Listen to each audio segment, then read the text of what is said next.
그러므로 형제들아, 우리가 빚진 자로 돼 육신에게 져서 육신대로 살 것이 아니니라. 너희가 육신대로 살면 반드시 죽을 것이로되 영으로서 몸의 행실을 죽이면 살리니, 무릇 하나님의 영으로 인도함을 받는 사람은 곧 하나님의 아들이라. 너희는 다시 무서워하는 종의 영을 받지 아니하고 양자의 영을 받았으므로 우리가 아빠 아버지라고 부르짖느니라. 성령이 친히 우리의 영과 더불어 우리가 하나님의 자녀인 것을 증언하시나니, 자녀이면 또한 상속자 곧 하나님의 상속자요 그리스도와 함께한 상속자니, 우리가 그와 함께 영광을 받기 위하여 고난도 함께 받아야 할 것이니라. 생각하건대 현재 고난은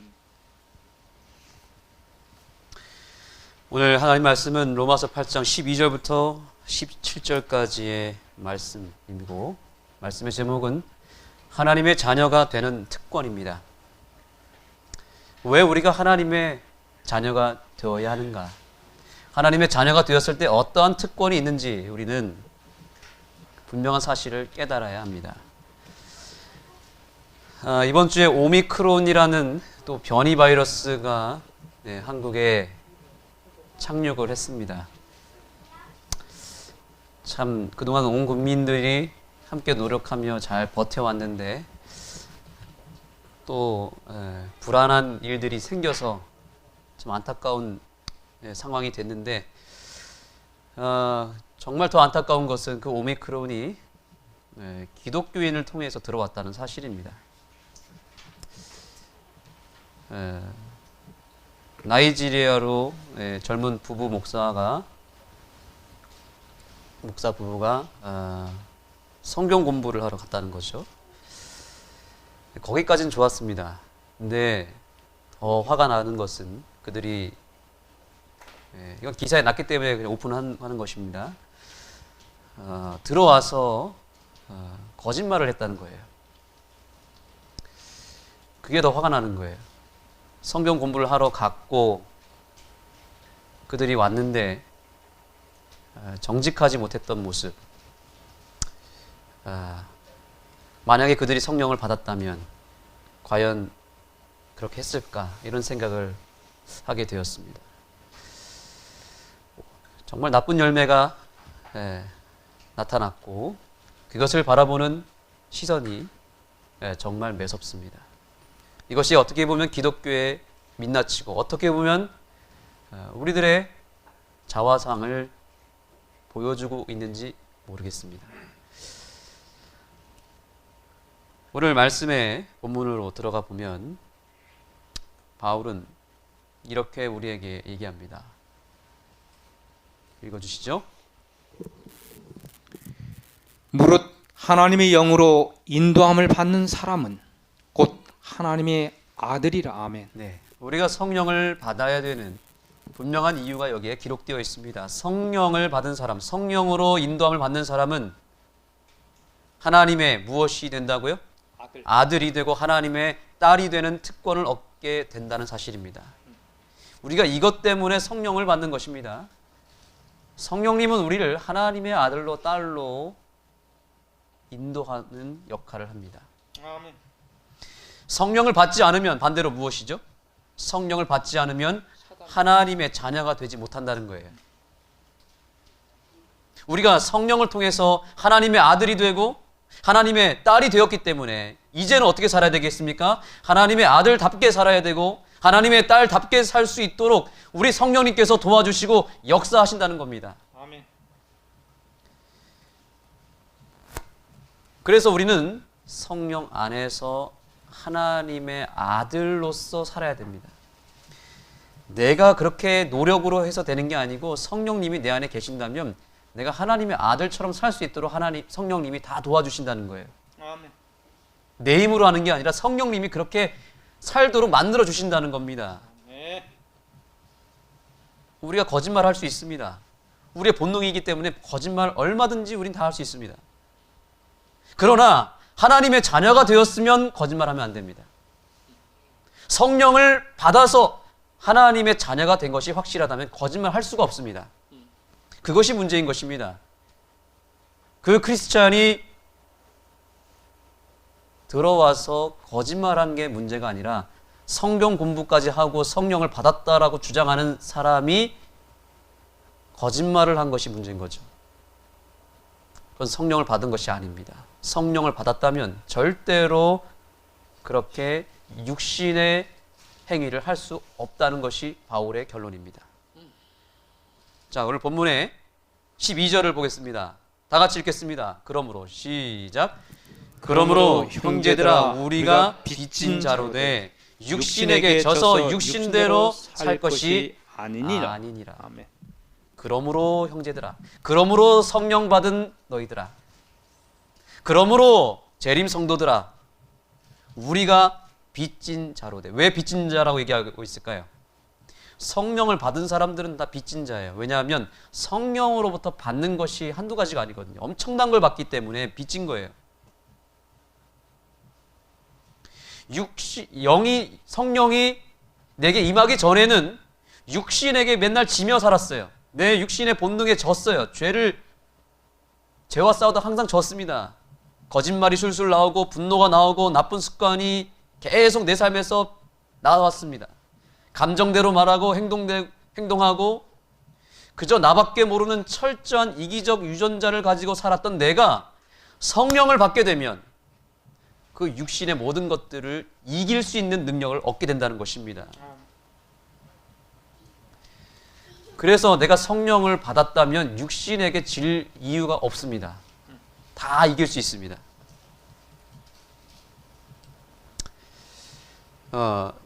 몇 년 전에 가정과 건강이라는 잡지에 한 집사님이 간증을 쓰셨는데 그 간증의 이야기를 오늘 제가 소개하려고 합니다. 한번 잘 들어보세요. 맞선을 보고 나서 7번 정도 데이트를 하다가 결혼을 한 집사님이십니다. 그 집사님이 어떻게 생각을 했냐면 자기처럼 똑똑하고 매사에 합리적인 사람, 누구보다 가정을 잘 돌보는 남편이 분명히 행복할 것이라고 확신을 가졌습니다. 분명히 나와 결혼한 것을 대단한 일이라고 생각할 것이고 자랑처럼 여길 거야 라고 확신을 가졌습니다. 그래가지고 이 집사님이 남편에게 이렇게 물어봤습니다. 여보, 당신은 나와 결혼한 것을 어떻게 생각해요? 라고 물어봤어요. 이 여집사님은 굉장한 기대를 가지고 남편의 대답을 기다렸습니다. 근데 이 남편이 물끄러미 부인의 얼굴을 한번 바라보고 눈을 지그시 감는 겁니다. 한참을 있다가 얘기를 하려고 하다가 또 눈을 또 감는 거예요. 이 아내분이 더 기대를 하는 겁니다. 얼마나 감동을 했으면 말을 하지 못하고 있는가. 이 기대에 찬 얼굴로도 계속 물끄러미 남편 얼굴을 바라봤습니다. 그러더니 이제 남편이 말합니다. 난 말이야, 당신하고 결혼한 것이 너무나 그러더니 또 눈을 감는 거예요. 이 집사님이 침을 꿀떡 삼키면서 와, 정말 감동을 너무 많이 해서 말을 하지 못하는구나. 정말 기대감이 더 커졌습니다. 쥐죽듯이 조용히 봤습니다. 그랬더니 이제 얘기합니다. 당신과 결혼한 것이 너무나 그 다음 말이 뭐냐면 후회가 돼서 오토바이를 타고 가다가 그냥 전봇대에다 확 디뎌박고 죽었으면 좋겠다는 거예요. 그런 생각을 한두 번 한 게 아니라고 얘기를 하는 거예요. 순간 여집사님이 순간 마음의 심장이 멎을 만큼 충격을 받았대요. 어떻게 이런 생각할 수 있을까? 자기는 남편에게, 자식들한테, 시어머니에게 그렇게 잘했다고 생각을 했고 분명히 행복할 것이라고 생각했는데 그렇게 얘기를 하니까 충격을 받아서 며칠 밤을 자지 못하고 알아 누웠다는 겁니다. 근데 이제 옆집에 또 누가 최근에 이사가 왔어요? 그 집 시어머니가, 집사님의 시어머니가 이제 그 옆집 놀러 갔다가 얘기를 한 겁니다. 어떤 사람이 이사 왔나요? 라고 물어봤더니 그 동네 아줌마가 뭐라 그러냐면 대개 집 며느리하고 똑같은 여자가 이사 왔어요. 이렇게 얘기했대요. 그래서 그 얘기를 이제 며느리한테 했더니 이 여집사님이 나 같은 사람이 이사 왔다고? 누구지? 어떻게 생겼던 거지? 나랑 생김새가 같은 건가? 그러니까 자세히 봤더니 생김새는 전혀 안 닮았어요. 그런데 뭐가 닮았나 봤더니 누구랑 이렇게 신랑이 하는 모습을 봤더니 그저 자기 주장을 옳다고 부득부득 우기면서 성격이 아주 쌀쌀 맞는 그런 모습을 하고 있었던 거예요. 그 모습을 딱 발견하고 아, 저게 내 모습이구나. 저게 바로 나였구나. 기가 막힌 거예요. 그래서 가만히 자기 자신을 이제 돌아보기 시작합니다. 그리고 주변 사람들의 반응을 딱 보니까 언제부턴가 간섭하고 잔소리를 하다 보니까 그 엄마의 간섭과 잔소리가 싫어서 피하는 자녀들의 모습이 보이기 시작하고 그 아내의 모습이 부담스러워서 자꾸 자기에게 등을 돌리는 남편의 모습이 보이고 며느리 눈치 보여서 자리를 함께하지 않고 피하려는 시어머니의 모습을 보면서 이제 자기 자신의 현 주소를 보게 된 것입니다. 아, 나는 예수님을 믿는다는 사람이 왜 이럴까? 왜 나는 변화되지 못할까? 그러면서 이제 이 집사님이 하나님 아버지께 탄원하기 시작합니다. 하나님, 앞으로는 제가 예전의 습관대로 살지 않겠습니다. 저를 구원해 주십시오. 예수님, 이제는 화를 내서 우리 주님의 가슴을 아프게 하는 일을 하지 않겠습니다. 마음에 굳은 결심을 했습니다. 이렇게 뜻을 세운 다음에 이제 마음을 먹고 또 마음을 다잡아서 나갔습니다. 얼마 동안은 잘 견뎌서 자신도 스스로 봤을 때 대견스럽게 여겨질 정도로 잘 버텼습니다. 그런데 어느 날 남편과 또 크게 싸운 것입니다. 명백히 자기가 아무리 생각해도 10번을 생각해도 남편이 100% 잘못한 거예요. 내가 잘못한 게 하나도 없어요. 참을 수 없는 분노가 마음에서 생겼습니다. 그래서 머리 이 끝까지 이 치솟아 올랐는데 폭발의 카운트다운이 얼마 남지 않았어요. 5, 4, 3, 2, 1 이제 0초만 되면 화를 낼 수밖에 없는 상황이 됐습니다. 근데 그 순간에 그 집사님의 마음 가운데 있는 성령 하나님이 말씀하시는 거예요. 너가 그날 결심하지 않았니? 너 결심했잖아. 너 품성 변화를 위해서 결심했잖아. 참아야 돼. 근데 또 마음속 한 구석에서 육신의 음성이 들리는데 뭐냐면 이거예요. 오늘 한 번만 딱 화내고 내일부터 품성 변화를 이루자. 오늘 한 번만 싸우자. 다음부터 품성이 변하든지 마든지 그건 내일로 미루고 오늘은 꼭 말하자. 그래서 남편은 달려가려고 하는데 또 음성이 들리는 겁니다. 아니야. 이번 한 번만 참아야 돼. 이번만 참으면 너 앞으로 계속 참을 수 있어. 너 이번에 못 참으면 앞으로 또 무너질 거야. 이 음성이 들리더래요. 그래서 이번엔 거실로 갑니다. 또 음성이 또 들립니다. 아니야. 그래도 이번 한 번만 말하면 남편이 고칠 수 있을 거야. 또 남편에 달려가려고 하다가 또 음성이 들린 겁니다. 오늘 지면 내일도 진단다. 아멘. 오늘 지면 내일도 지는 거야. 그래서 이제 할 수 없이 이 집사님이 어디로 갔냐면 화장실로 들어갑니다. 그리고 샤워기 물을 딱 틀어놓고 물을 맞으면서 하나님께 눈물로 기도하는 겁니다. 엉엉 울면서 기도했습니다.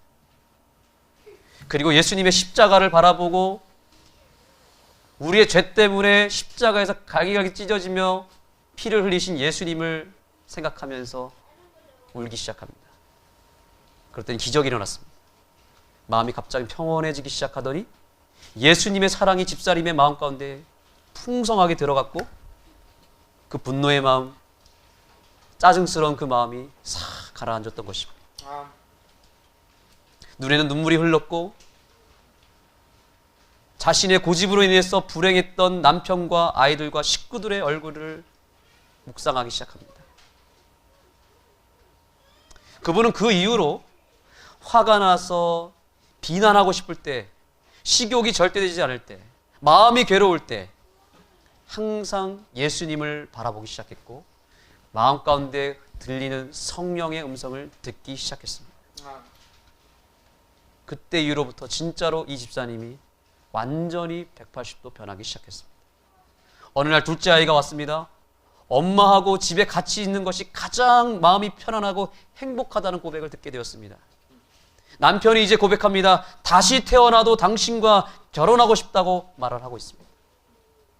집사님의 눈에 눈물이 계속 기쁨의 눈물이 흘리기 시작하면서 예수님께 감사와 찬양을 올리는 삶을 계속 이어나갈 수 있다는 그 간증의 고백을 제가 보게 되었습니다. 아멘. 이것이 바로 성령의 사람입니다. 내 안에 있는 육신의 소욕과 끊임없이 싸우되 비기거나 지는 것이 아니라 항상 이기는 것입니다. 육신에게 져서 육신대로 살 것이 아니니라 말하고 있습니다. 그 다음 말씀은 더 놀랍습니다. 다 같이 읽겠습니다. 시작. 너희가 육신대로 살면 반드시 죽을 것이로되 영으로서 몸의 행실을 죽이면 살리니. 아멘. 너희가 누굽니까? 성령으로 사는 너희가, 성령 받았다고 말하는 너희가, 그럼에도 불구하고 성령을 모시고 살면에도 불구하고 육신대로 살면 너희들은 반드시 죽을 것이다. 아멘. 예수를 믿는다 할지라도 육신대로 살면, 너의 안에 있는 성령을 의지하지 않고 살면 반드시 죽을 것이다. 아멘. 그러나 따라해 보겠습니다. 영으로서 몸의 행실을 죽이면 몸의 행실을 죽이면 살리니. 살리니. 아멘. 이 말씀을 믿으시기 바랍니다. 아멘. 여기 분명히 말했습니다. 몸의 행실을 죽이면 산다 그랬습니까? 아니죠. 그 전에 뭐가 있어요? 무엇으로요? 육신대로. 영으로서. 무엇으로요? 영으로서, 성령으로 너의 몸의 행실을 죽일 수 있다라고 말하는 것입니다. 성령이 아니고서는 절대로 죽일 수 없습니다. 100% 집니다. 그러나 성령이 너희 안에 있으면 그 성령으로서 너의 몸의 행실을 죽일 수 있다라고 약속하고 있는 것입니다. 아멘. 그러면 산다는 거예요.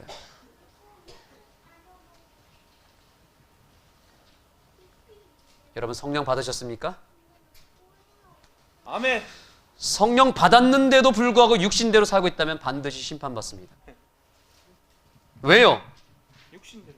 그 이유가 여기 분명히 기록되지 않았습니까? 영으로서 충분히 너의 몸의 행실을 죽이면서 얼마든지 변화되며 살 수 있는데 죽이지 않고 살고 있다면 너는 심판받을 것이다. 아멘. 왜냐하면 성령을 무시한 것이기 때문에, 성령의 능력을 간과한 것이기 때문에. 성령님이 내 안에 확실하게 사시고 있다는 것을 증거하는 그 증거물이 뭐예요?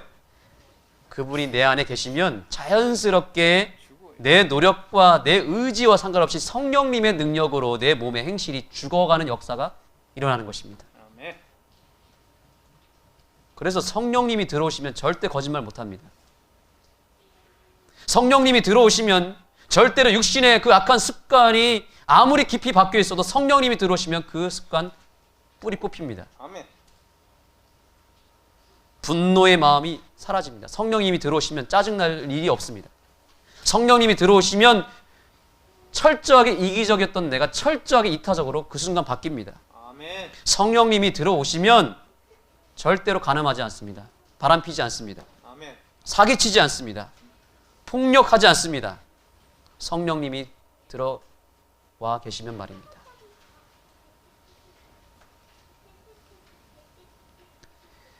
그러므로 내 안에서 성령님이 확실히 계시다는 것을 내 변화된 삶을 통해서, 내 육신의 소욕을 죽이는 그 일을 통해서 증명하게 되기를 간절히 소망합니다. 아멘. 저는 소원이 있습니다. 어제보다 나은 오늘의 삶을 살아가는 것입니다. 아멘. 저의 소원은 뭔지 아십니까? 올해보다 내년이 더 나은 목사가 되는 것입니다. 아멘. 저는 내년에 여러분들에게 그런 소리를 듣고 싶습니다. 목사님, 올해 너무 달라지셨습니다. 피부색도 달라지시고, 아멘. 이런 말도 들어야 되겠지만, 목사님 살 좀 찌셨는데, 이런 말도 들어야 되겠지만, 제가 정말 듣고 싶은 것은, 목사님 삶이 달라지셨습니다. 목사님 설교가 달라졌습니다. 목사님 표정이 달라졌습니다.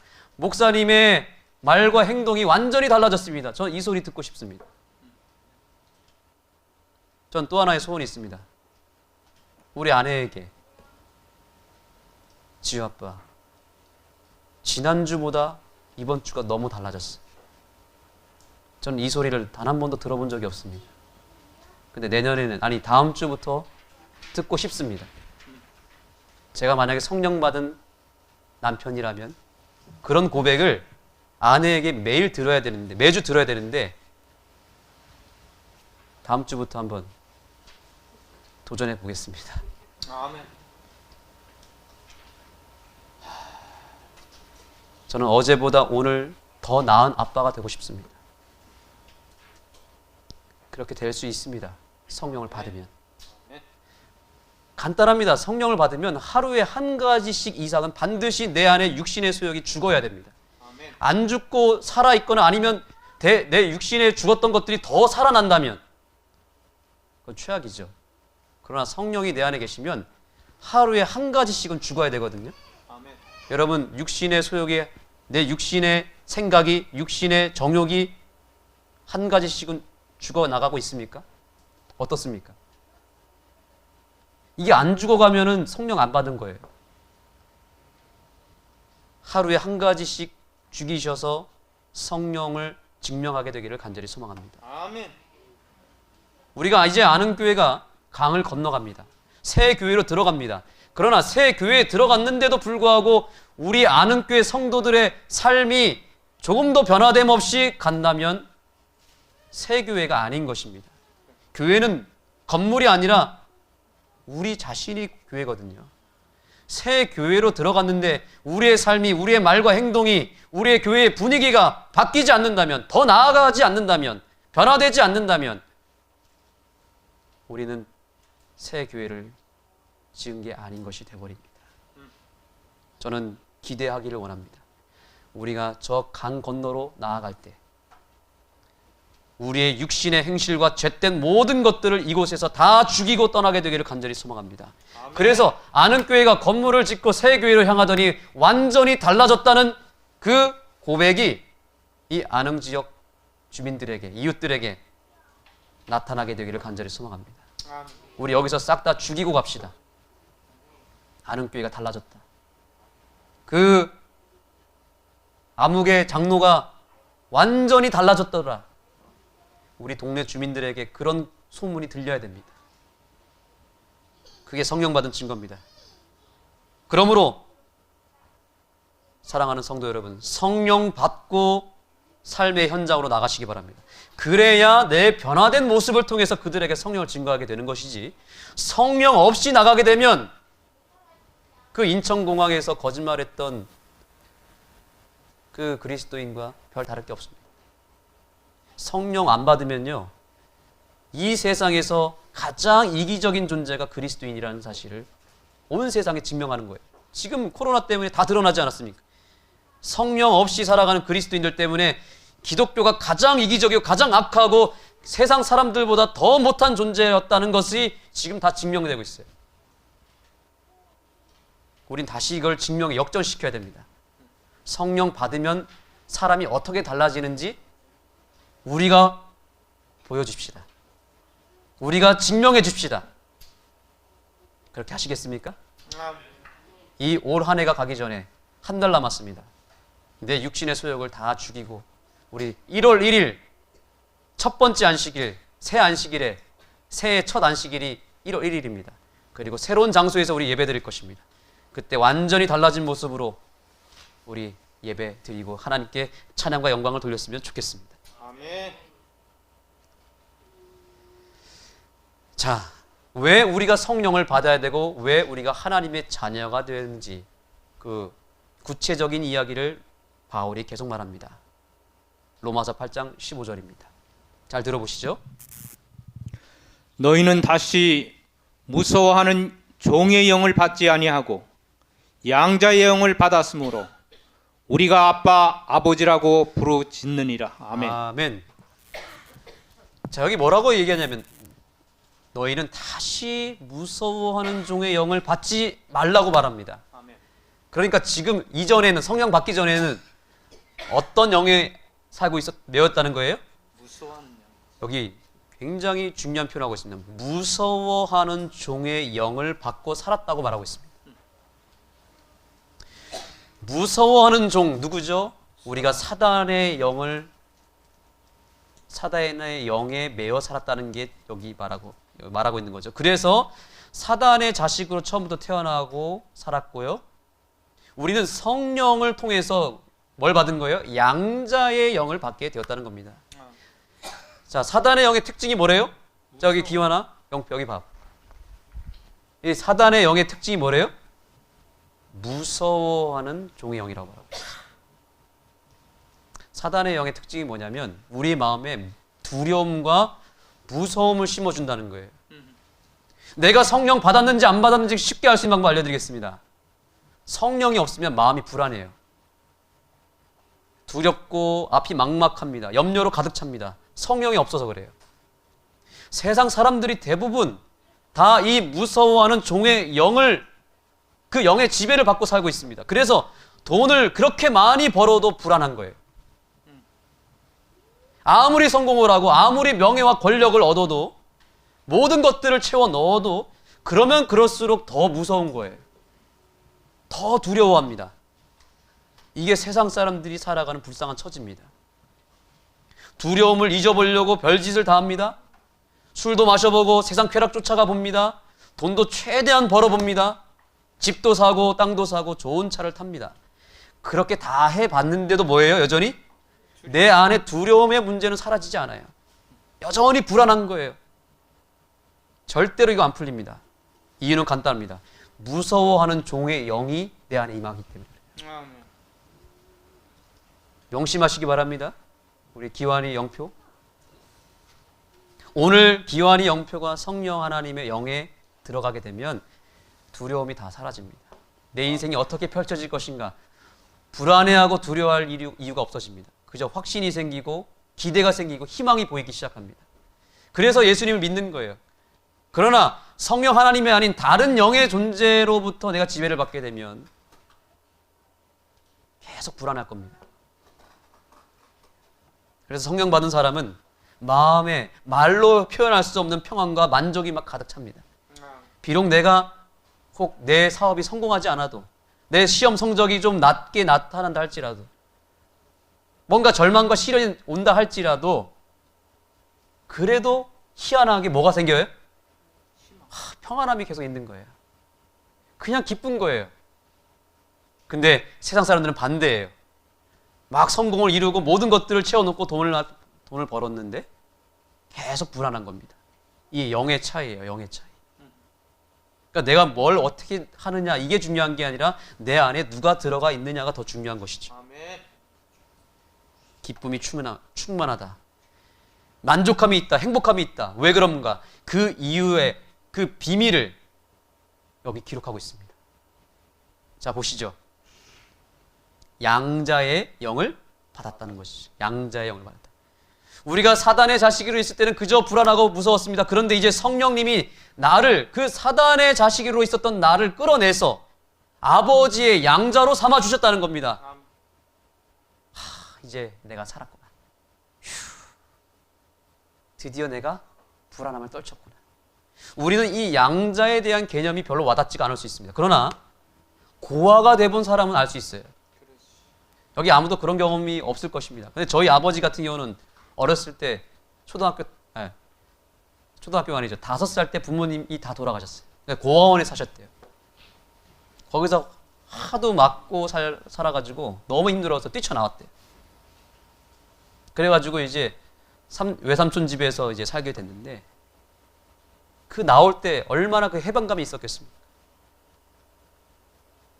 부모 없이 고아원에 살면 삶 자체가 그저 불안하고 무섭습니다.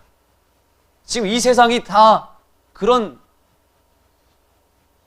상황이지 않습니까?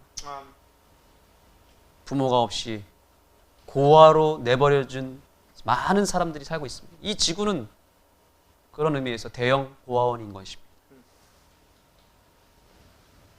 그런데 그 고아가 좋은 집에 좋은 부모에게 부잣집에 입양이 되어서 양자로 갔다고 생각해 보십시오. 어떻게 될까요? 내가 드디어 이제 살았구나. 안도의 한숨이 나오는 것입니다. 마음이 편안해지는 것입니다. 그 당시 바울이 이 말을 했을 때 로마 나라는 양자법이 성행했다고 합니다. 그래서 양자를 삼는 일들이 많았대요.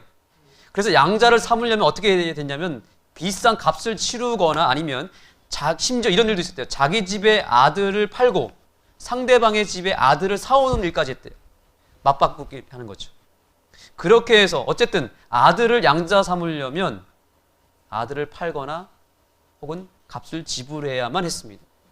그래서 그렇게 값을 딱 지불하게 되면 이제 소송을 하고 법적으로 절차를 정확하게 밟아 나가서 완전히 그 집의 아들로 호적으로 기록까지 하고 법적으로 아예 딱 만들어 버립니다. 그렇게 되면 어떻게 되냐면 실제로 그 아버지의 권한과 지위와 재산 모든 것들이 그 아들에게 향하게 됩니다. 예, 실제로 그렇게 했대요. 그래서 그 네로도 양자라고 하지 않습니까?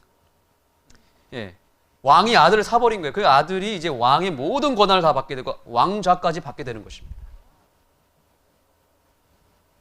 그렇게 한번 아들을 사게 되면 양자가 되게 되면 영원히 그 집의 아들이 돼버린대요. 다시 번복하거나 취소하거나 다시 성급할 수 없게 됩니다. 한번 팔라서 양자가 돼버린 순간 죽을 때까지 그 집의 아들이 돼버리는 거래요. 그 원리를 알았기 때문에 지금 바울이 양자의 영으로라고 말했을 때 로마 교인들은 그걸 대번에 어떤 의미인지 이해를 해버린 거예요. 여러분, 바로 성령님이 바로 이 일을 하신 겁니다. 사단의 자식으로 살다가 죽게 될 우리를 성령님께서 사셨고 이제 하나님의 아들로 우리를 양자로 삼아서 팔았다는 것입니다. 그리고 완전히 법적인 절차까지 다 진행을 해서 더 이상 사단에게 우리를 빼앗기지 않도록 만들어버린 거예요. 법적으로. 이 사실을 믿으시기 바랍니다. 아멘. 그래서 우리가 이제 어떻게 되는 겁니까? 이제 이제 내가 살겠다. 안심이 되는 겁니다. 자, 우리 옆 사람에게 인사 나누겠습니다. 이제는 안심하시기 바랍니다. 이제 인사 나누세요. 이제는 안심하셔야 됩니다. 안심이 정말 되십니까? 근데 표정은 별로 안심하지 않는 것 같아요. 안심이 되시죠? 예. 이거 놀라운 얘기예요, 여러분. 완전히 이제는 아버지의 아들이 되고 딸이 돼버렸어요. 우리 영표와 기환이가 이제 뭐가 됐다고요? 영표와 기환이의 삶과 선택과 상관없이 2000년 전에 이미 성령님이 이 두 아들을 사버렸다고요. 아멘. 사서 하나님의 아들로 아예 양자를 삼아버렸다는 겁니다. 아멘. 그걸 확인하러 오늘 온 거고 이미 돼버렸어요. 바꿀 수가 없어요. 번복할 수가 없어요. 내가 혹 부족하고 연약해서 하나님을 잘 못 믿고 살아왔어도 괜찮습니다. 기도도 내가 등한히 하고 바빠서 교회도 잘 못 나오고 혹은 실수하고 넘어지고 때때로 하나님께 실망스러운 삶을 내가 살았다 할지라도 그렇다고 해서 하나님이 나를 다시 사단의 아들로 팔아넘기지 않는다는 말입니다. 아멘. 그렇게 못한다고요. 법적으로. 다시 나를 고아로 만들지 않는다는 것입니다. 우리는 누가 뭐래도 어떠한 삶을 살아도 하나님의 아들이고 딸입니다. 영원히. 아멘. 이 사실이 영원히 바뀌지 않습니다. 이제 안심하셔도 됩니다. 아멘. 그래서 바울이 처음에 8장에서 말하잖아요. 그러므로 그리스도 예수 안에 있는 자는 뭐 하지 않는다고요? 두려워. 결코 정죄함이 없나니. 그래서 이 사실을 아는 사람은 절대로 막 살지 않습니다. 다시 세상으로 가지 않습니다. 내가 하나님의 아들이고 확실한 딸이 된 게 확실한데 어떻게 막 살 수 있겠습니까? 어떻게 죄를 사랑할 수 있고 세상으로 향할 수 있겠습니까? 아멘. 그러나 이 사실을 믿지 못하는 사람은 여전히 불안하기 때문에 다시 세상으로 가고 다시 죄를 반복하고 세상을 사랑하게 되는 것입니다. 아멘. 오늘날 많은 그리스도인들이 그럼에도 불구하고 양자의 영을 받지 못해서 여전히 무서워하는 종의 영을 받고 살아가는 그리스도인도 있다는 사실입니다. 그래서 여전히 하나님을 불안한 상태로 믿고 있습니다. 하나님을 매우 어려운 분으로 생각하고 무서운 분으로 생각하고 있어요. 이게 다 사단이 만든 장난이에요. 왜 그럴까요? 왜 우리가 이렇게 됐을까요? 자, 다시 여기 말씀 보시죠. 바울이 여기 오늘 굉장히 중요한 얘기를 합니다. 오늘의 주제라고도 할 수 있습니다. 자, 양자의 영을 받았으므로. 그 다음 말씀 뭐예요? 자, 따라하겠습니다. 우리가 아빠, 아버지라고 부르짖느니라. 아버지라고 부르짖느니라. 이게 성령이 하는 일이에요. 성령님은 우리를 양자로 만들어 주신 다음에 거기서 끝나는 것이 아니라 이제는 하나님 아버지를 향해서 뭐하게 만들어요? 아버지로 말하게 한다는 것입니다. 저는 기도할 때 때때로 아멘만 하지 않습니다. 저는 아버지란 표현을 자주 내뱉습니다. 아버지, 아버지. 아침에 일어날 때 아버지. 누가 날 짜증나게 하면 어떻게 해야 돼요? 아버지. 네. 아버지. 시험이 찾아올 때 아버지를 부르짖으셔야 됩니다. 반드시 여러분 기도하실 때 하나님 하고 끝나시면 안 됩니다. 어떻게 해야 될까요? 아버지라고 하셔야 됩니다. 왜 그런지 아십니까? 하나님 아버지라고 부를 수 있게 해주시는 유일한 분은 성령 하나님뿐이기 때문에 그렇습니다. 성령님이 아니면 절대로 그렇게 못 부릅니다. 그냥 하나님하고 끝납니다. 그러나 아버지라고 해야 내가 성령 받은 증거예요. 여러분 세상 신들을 보십시오. 이슬람 사람들이 그렇게 알라를 부르짖고 알라를 찬양한다 할지라도 알라를 향해서 아버지라 부르지 않습니다. 절에 가면 부처님에게 아버지라고 잘 말하지 않습니다. 왜냐하면 아버지는 아무에게나 아버지라고 하는 게 아니에요. 하나님을 아버지라고 부르게 만들어주시는 분은 누구밖에 없다고요? 성령님밖에 없기 때문에 아버지라고 하는 이 고백은 놀라운 고백입니다. 그런데 여러분 성령님은 거기서 끝나지 않습니다. 아버지가 아니고 뭐라고 말하냐면 아빠 아버지로 부르게 한다는 거예요. 한번 따라해 보겠습니다. 아빠 아버지. 그 당시 유대인들 이스라엘 백성들이 아람어를 썼는데 아람어를 쓰는 이스라엘 백성들이 어렸을 때는 아빠에게 뭐라고 말하냐면 아바라고 불렀대요. 아빠라고 불렀대요. 아빠. 근데 빨리 해보세요. 뭐예요? 아빠예요, 아빠. 똑같아요. 신기하죠? 우리나라 아빠와 이스라엘의 아빠가 똑같아요. 그래서 아예 여기 번역을 아빠라고 해놨잖아요, 아빠.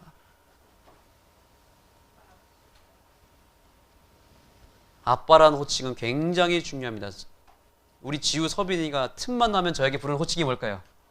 네, 아빠, 아빠. 아빠 나 심해려워. 아빠 나 배고파. 아빠 나 졸려. 무조건 아빠를 찾아요. 아빠 나 물 마실래. 아빠 나 더워. 아빠 나 저거 사줘. 아빠 횡성 가자. 뭐 무조건 아빠예요. 아빠 다음에 뭐예요? 그 다음에 뭐 요구를 합니다. 아빠, 아빠, 아빠. 시도 때도 없이 아빠를 찾습니다. 그런데 여러분 제가 그 아빠 소리를 딱 들으면 너무너무 행복합니다. 그냥 마음이 그냥 싹 녹아요. 너무 사랑스럽고 아빠라고 하는 그 순간에 진짜 다 해주고 싶어요. 여러분 하나님을 아빠라고 불러본 적이 있습니까? 여러분 그거 아십니까? 하나님은 우리가 하나님을 향해서 아빠라고 부르기를 원하신다는 사실입니다. 왜 아빠라고 부르기를 원할까요? 서빈이가 만약에 저한테 아빠라고 하지 않고 박성원 목사님 안녕하세요 이러면 어떻게 될까요? 얼마나 어색합니까? 지우가 저에게 아빠라고 하지 않고 살아계신 아버지 사랑 많으신 아버지 이러면 돼요 안 돼요? 그럼 제가 어떻게 생각할까요? 얘가 뭐가 잘못됐나? 병원 가봐야 되나? 소름이 돋을 것 같아요 저는 그 말을 들으면.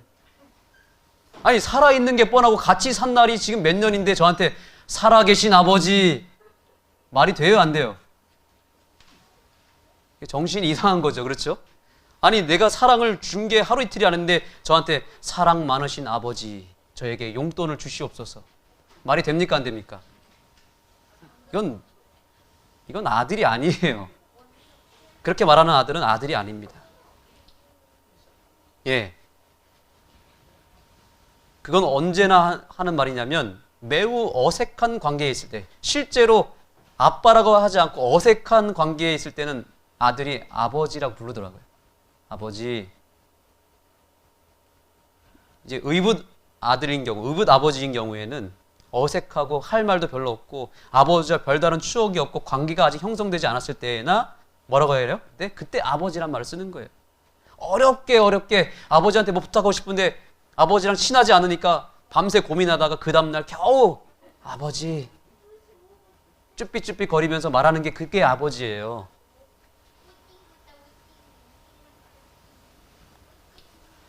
그런데 양자로 입양이 되어도 이 아들이 철판을 딱 깔고 아빠 하면서 막 앵기고 떼쓰고 달라붙으면 어떻게 될까요? 그 행복한 관계가 되는 거예요. 여러분 이게 쉬운 일이 아닙니다. 그런데 성령님이 그 일을 해주시는 거예요.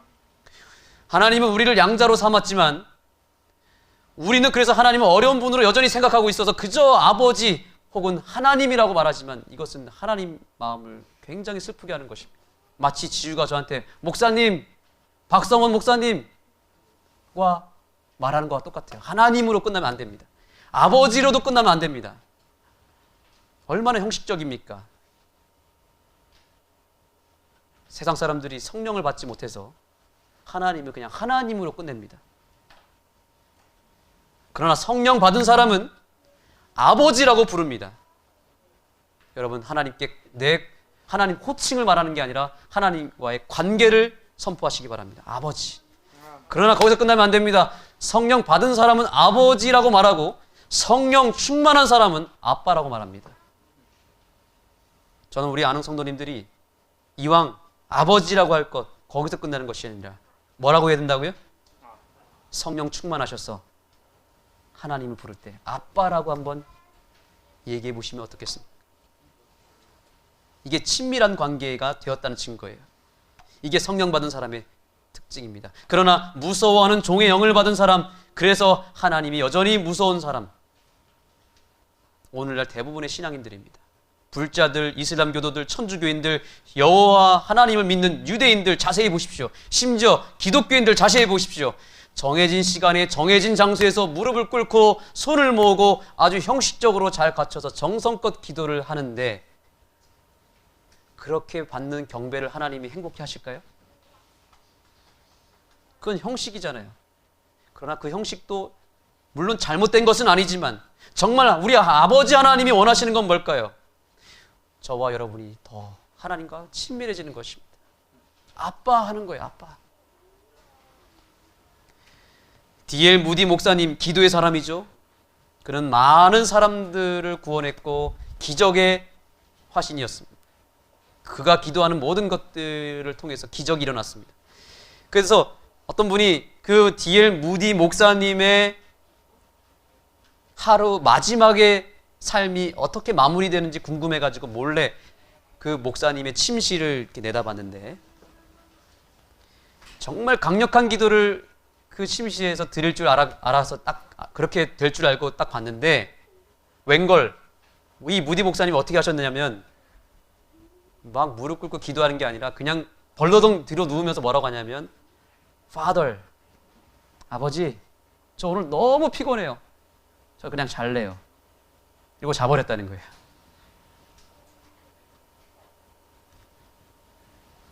우리가 정해진 시간에 정해진 장소에서 기도하는 것도 중요하지만 매일의 삶에서 매 순간 누구를 찾는 게 중요할까요?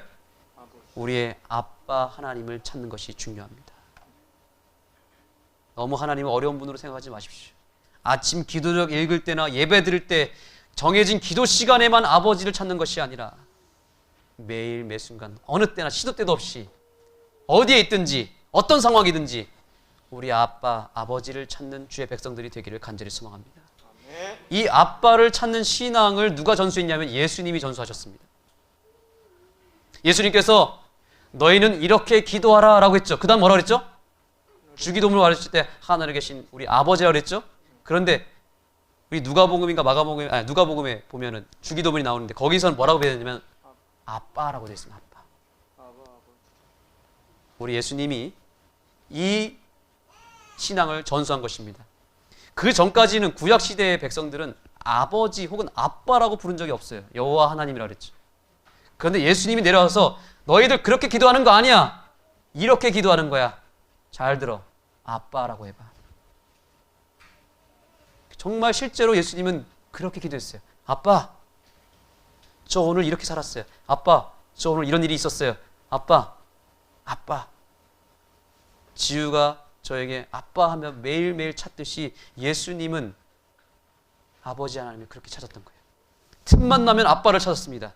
그분은 기도를 한 것이 아니라 그분의 기도 시간은 아빠를 만나는 시간이었고 아빠랑 친밀하게 대화를 나누는 일상이었습니다. 우리는 그렇게 아빠를 찾아야 합니다.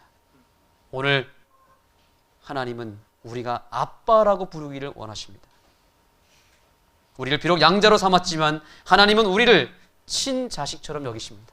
아빠는, 양자는 아빠라 말하기가 불편해요. 그러나 친자식은 아빠라고 부를 수 있습니다. 어리광 부리고 떼쓰고 푹 안기는 아빠가 되기를 우리 주님은 원하신다는 사실입니다. 그러므로 하나님과의 어색한 관계를 오늘 청산하시기 바랍니다. 형식적인 관계를 이제 다 청산하시기 바랍니다. 성령님께서 도와줄 것입니다. 우리가 그렇게 하기를 원한다면 오늘 도와줄 것입니다. 우리로 하여금 사단의 자식에서 입양하여 양자로 삼음으로 하나님을 아버지라고 부르게 하셨다면 이제 오늘 이 시간을 통해서 이제 하나님 아버지를 아빠라고 부를 수 있는 친자식으로 삼기를 원하신다는 것입니다. 성령님의 역사를 저항하시겠습니까? 아니면 영접하시겠습니까? 우리 동열, 우리 영표, 기환이가 오늘 이 순간부터 하나님을 누구라고 불러야 된다고요? 아버지라고 부르시기 바랍니다. 새로운 아버지를 오늘 소개합니다. 하나님을 아빠라고 부르시고 아버지라고 부르는 순간 하나님이 기환이와 영표와 민정이의 삶을 정말 아빠처럼 책임져 줄 것입니다. 친자식이 되시기 바랍니다. 성령이 친히 우리의 영과 더불어 우리가 하나님의 자녀인 것을 증언하시나니. 성령님은 계속 우리로 하여금 하나님을 아빠로 부르짖게 하셔서 우리가 하나님의 확실한 친자녀인 것을 온 우주 앞에, 세상 앞에 증명하기를 원하신다라고 말합니다. 왜 그럴까요? 자, 왜 우리가 아빠라고 불러야 될까요? 첫 번째, 하나님과 더 친밀해져야 되기 때문에, 가까워지기 때문에. 이것도 중요합니다. 그런데 왜 그렇게 아빠라고 부르게 함으로써 기어코 하나님이 우리를 친자식으로 삼기를 원할까요? 그 이유가 17절에 나옵니다. 우리 17절의 말씀을 다 같이 읽겠습니다. 시작. 자녀이면 또한 상속자 곧 하나님의 상속자요 그리스도와 함께한 상속자니 우리가 그와 함께 영광을 받기 위하여 고난도 함께 받아야 할 것입니다. 아멘. 따라해 보겠습니다. 자녀이면 자녀이면 상속자요 상속자요 그리스도와 함께한 상속자니. 그리스도 예수 친자식이죠. 친아들이죠. 첫째 아들이죠. 우리가 아빠라고 부르고 아버지라고 부르면 이제 친아들 예수와 함께 나도 뭐가 되는 거예요? 이제 친자식이 되는 겁니다. 양자가 아니에요. 이젠.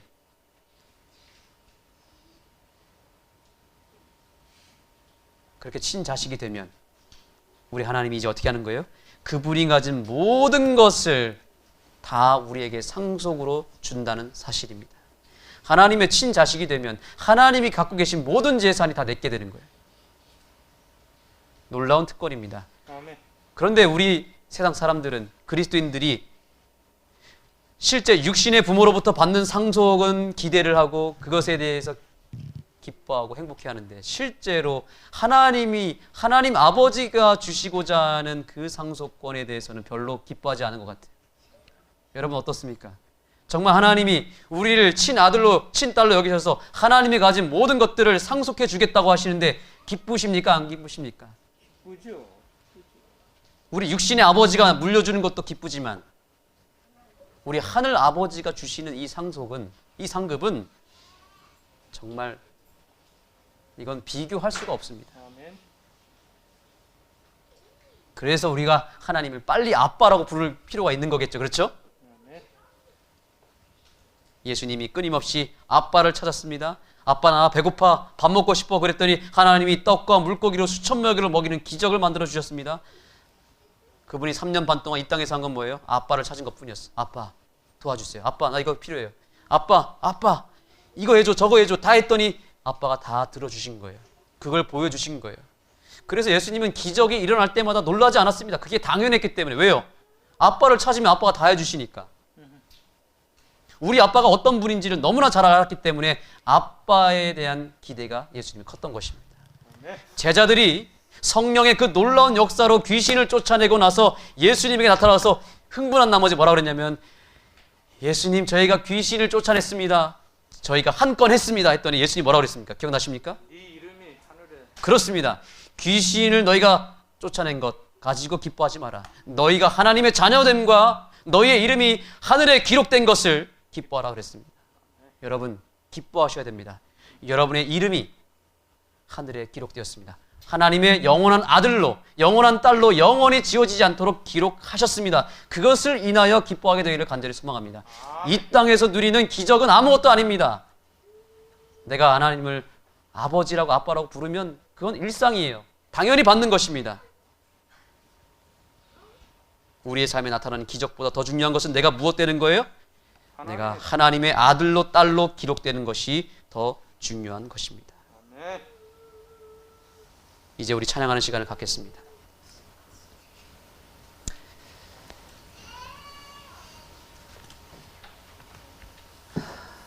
우리 아버지 하나님을 찬양하겠습니다. 아버지, 사랑합니다. 아버지, 저를 구원해 주셨을 뿐만 아니라 그 모든 이 세상의 모든 것들을 상속으로 내려주시고 책임져 주시는 하나님을, 아버지를 저는 경배하겠습니다. 찬양하겠습니다. 아버지 사랑합니다. 아버지 사랑합니다. 아버지 경배합니다. 아버지 채워주소서. 아버지 채워주소서. 주님의 사랑으로. 한 번 더 찬양합니다. 아버지, 아버지 사랑합니다. 아버지 경배합니다. 아버지 채워주소서. 주님의 사랑으로. 예수님 사랑합니다. 예수님 사랑합니다. 예수님 경배합니다. 예수님 채워주소서. 주님의 사랑. 우리 성령님도 찬미합니다. 성령님 사랑합니다. 성령님 사랑합니다. 성령님 경배합니다. 성령님 채워주소서. 당신의 사랑으로. 이제 눈을 감으시겠습니다. 오늘은 여러분 기도하실 때 조금은 어색하더라도 우리 아버지 하나님을 아빠라고 말하고 어린아이처럼 순수한 믿음을 가지고 아빠, 그렇게 기도하시고 그동안 내가 털어내지 못했던 내 마음속 깊은 모든 그것을 주님 앞에 아빠에게 털어놓으시고 말하시고 고백하시고 내 안에 있는 모든 죄까지 다 털어놓으시고 아빠에게 맡기시기 바랍니다. 그리고 아빠의 음성을 듣고 다시 새롭게 우리가 일어나는, 아들로 딸로 거듭나는 이 시간이 되었으면 좋겠습니다. 우리 아빠에게, 아버지에게 간구하시기 바랍니다.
양손을 좀 펴셔서 우리 아버지가 오늘 여러분들이 아빠라고 고백한 여러분들을 꼭 안아주기를 원하세요.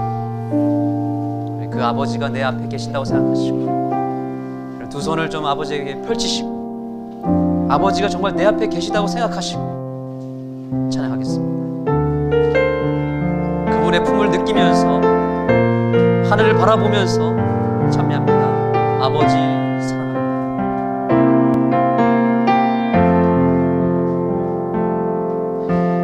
아버지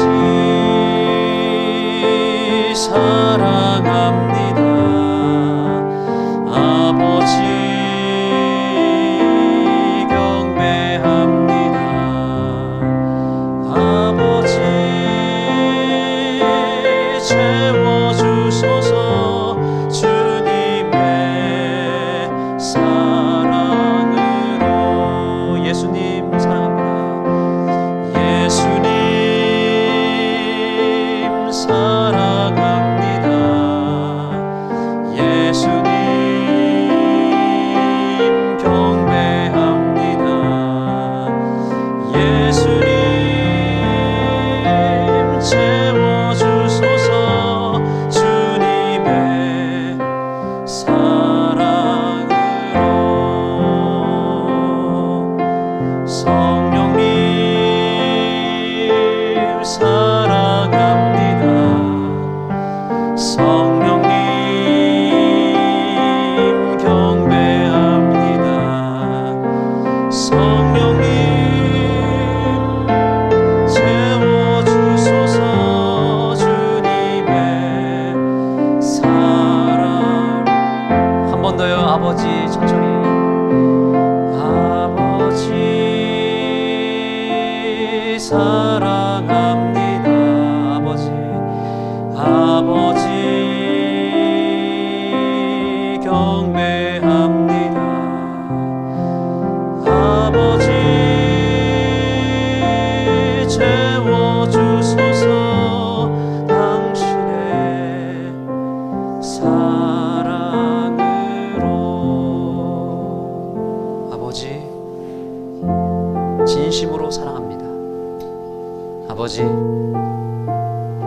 주님을 찬양하고 경배합니다. 아버지 그리고 너무 죄송합니다. 아버지의 아들답게 아버지의 딸답게 살지 못해서 죄송합니다. 그러나 앞으로 잘 살겠습니다. 저희를 불쌍히 여겨 주시옵소서. 아버지 저희를 도와주시옵소서. 아버지가 않으면 저희 살 수 없습니다. 아버지의 도움이 없으면 저희는 아무것도 할 수 없습니다. 다시 한번 아버지를 아빠, 아버지라고 부를 수 있도록 도와주신 성령님의 그 놀라운 역사에 힘입어서 우리가 다시 새롭게 아들로 딸로 거듭나게 해주시고 이제는 정말 아버지의 아들답게 딸답게 살아갈 수 있도록 도와주시고 그 아버지의 놀라운 능력을, 놀라운 기적을 날마다 경험하며 살아가는 하늘에 속한 백성으로 살게 하여 주시옵소서. 하나님, 오늘 감사의 예물을 드린 우리 아들, 딸들을 기억하여 주시옵소서. 이 땅에 아버지를 기억하지 못하고 아버지를 잃어버리고 살아가는 그와 같은 백성들에게 이 귀한 예물이 사용되어질 수 있도록 도와주시고 잃어버린 아버지를 되찾을 수 있도록 도와주시옵소서. 우리를 구원해 주시고 우리를 아빠, 아버지라고 부를 수 있도록 허락해 주신 예수 그리스도의 귀하신 이름으로 간절히 축원하나이다. 아멘.